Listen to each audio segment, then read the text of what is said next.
In the heart of Hong Kong, atop the serene Braemar Hill, a chilling tale of horror and despair awaits. Braemar Hill, a place of tranquility, where the city's hustle and bustle seem a distant memory, once served as the backdrop for a terrifying incident that still haunts its idyllic landscapes. Imagine the year, 1985. Picture a young British couple, Nicola Myers and Kenneth McBride, students on the cusp of their futures, immersed in the peaceful silence of the hill, preparing for their A-level examinations. An ordinary day, filled with the promise of youth and knowledge, soon to be shattered by an unimaginable terror. As they walked through the verdant countryside, their laughter echoed through the hills, their dreams interweaved with the rustling leaves. Little did they know, their innocent walk would lead them into the clutches of a horrifying fate.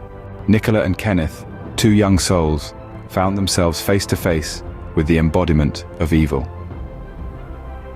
It was autumn of 1985, and the British duo was seeking refuge in the peaceful embrace of the Braemar Hill countryside. Little did they know they were about to cross paths with their doom. A group of 5 emerged from the shadows, their menacing eyes hinting at the darkness within. They were members of the notorious Triad, their ages ranging from a mere 16 to a hardened 24. Their leader, Pang Shun-yi, was a man known for his ruthlessness, commanding the group with an iron fist. The couple, caught off guard, could do nothing but stare in absolute terror as the Triad members approached. What started as a simple demand for valuables quickly spiraled into a horrific ordeal. Nicola and Kenneth were subjected to a brutal assault, their pleas for mercy echoing through the desolate hillside. The Triad wasn't there just for robbery, they had a sinister agenda. The assailants, driven by a terrifying cocktail of greed and sadism, showed no mercy. Their actions were chilling, a stark reminder of the evil that lurks in the hearts of men. The violence escalated, and the couple's cries grew more desperate, their hopes for survival dwindling with every passing second. In the end, it wasn't just their belongings that were taken from them. Their lives were brutally snuffed out, their dreams and aspirations buried under the weight of their tragic fate. Their hopeful hearts, which once beat in unison, were silenced forever by the ruthless hands of the Triad. In the quiet of the hill, the echoes of their struggle still lingered, a haunting reminder of the encounter. The once peaceful countryside was now tainted with the memory of their gruesome end. A chilling silence hung in the air, a stark contrast to the violence that had just occurred. In the silence of the hill, their cries for mercy were left unanswered. The tranquility of Braemar Hill was forever shattered, replaced by a chilling silence that whispered tales of a gruesome encounter.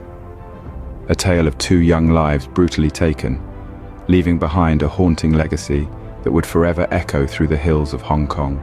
The city was gripped with terror as authorities embarked on a frantic search for the perpetrators. Hong Kong's usually bustling streets were filled with a palpable dread. The citywide hunt was on, and it was massive. Over 10,000 people, a figure staggering in its sheer size, were pulled in for questioning. The police were relentless in their pursuit, leaving no stone unturned. The breakthrough in the case was as unexpected as it was dramatic. An anonymous source from within the Triads, the city's infamous underworld, came forward. This faceless hero provided the authorities with a name, Pang Shun-yi, the supposed leader of this ruthless group. With this lead, the law was swift in its execution. All 5 perpetrators were apprehended and charged, sealing their fate within the confines of justice. Justice was served, but the haunting memory of the crime forever tainted the tranquility of Braemar Hill. Pang Shun-yi remains behind bars to this day, but some say the victims' spirits are not at rest. The shadows of the 1985 crime still loom large over Hong Kong. Pang Shun-yi and his accomplices, forever marked as the monsters of Braemar Hill, continue to serve their life sentences. Justice, it seems, has been served in the mortal realm. But whispers of a different kind of justice pervade the city.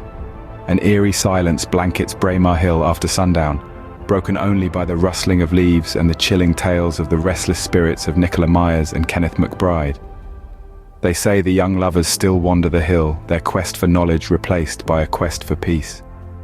Are these stories mere folklore, spun from the threads of a city's collective guilt?